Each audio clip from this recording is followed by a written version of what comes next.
In my capacity as the Dean of the Diplomatic Corps in the Lao People's Democratic Republic, I am honored to extend, on behalf of all the ambassadors accredited to the Lao PDR, our warmest congratulations to Your Excellencies and to the government and people of the Lao PDR as you commemorate the 44th founding anniversary of the Lao People's Democratic Republic. The Lao government and people have much to celebrate and should be proud of the country's achievements over the past 44 years. This year, the economic growth of the Lao PDR is expected to recover despite the continued fiscal tightening and uncertainty in the global economy.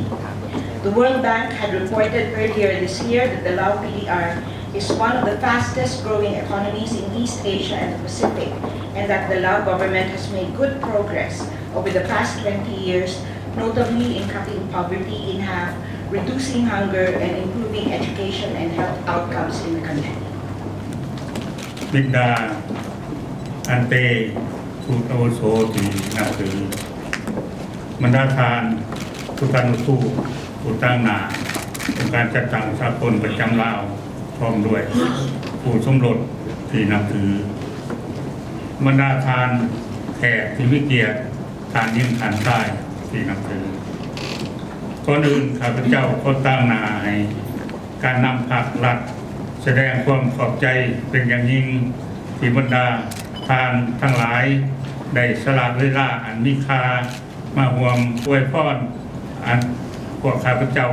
อยู่สถานที่แห่งนี้เนื่องในโอกาสวันสถาปนาสาธารณรัฐประชาธิปไตยประชาชนลาวครบรอบ 44 ปี และวันขึ้นปีใหม่สากลปี 2020 ที่จะมาถึงนี้พร้อมเดียวกันนั้นข้าพเจ้าขอแสดงความขอบใจเป็นอย่างสูงต่อท่านทูตอาวุโสที่ได้ตั้งหน้าบรรดาท่านทูตทุกท่านทูตและผู้ตั้งหน้าสากลประจำลาวที่ได้มีคำว่าอันจบงามต่อสปปลาวและประชาชนลาวข้าพเจ้ามีความเชื่อมั่นอย่างแน่นอนว่าคำย่อสมเสยและอวยพรอันประเสริฐของบรรดาทานจะเป็นแรงอันยิ่งใหญ่ของการสร้างแห่งบันดาลใจให้แก่รัฐบาลและประชาชนลาวข้าพเจ้าในการสืบต่อจัดตั้งปฏิบัติภารกิจอันสูงส่งแห่งการสร้างสาพัฒนาประเทศชาติตามทิศยืนยงและสีเขียวแน่ใช้เหตุให้ประเทศลาวหลุดพ้นออกจากความด้อยพัฒนาในอนาคตอันไกลนี้บรรดาทานที่มีเกียรติการยิ่งทานชายในปี 2019 เป็นปีที่ประชาคมโลกของเฮาได้ประเสริฐกับเหตุการณ์หลายอย่างที่มีทั้งอันตั้งหน้าและย่อท้ออันใดส่งผลกระทบโดยกงต่อการพัฒนาเศรษฐกิจสังคมของบรรดาประชาชาติอยู่ในโลกเช่นความบ่สงบในหลายพื้นที่ของโลกความบ่แน่นอนของเศรษฐกิจโลกผลกระทบของการเปลี่ยนแปลงของดินฟ้าอากาศ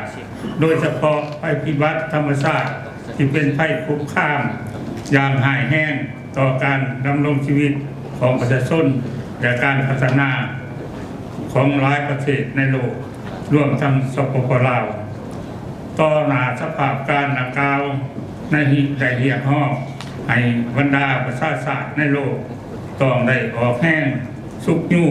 ความพยายามภายใต้ขอบการหัวมือหลายฝ่าย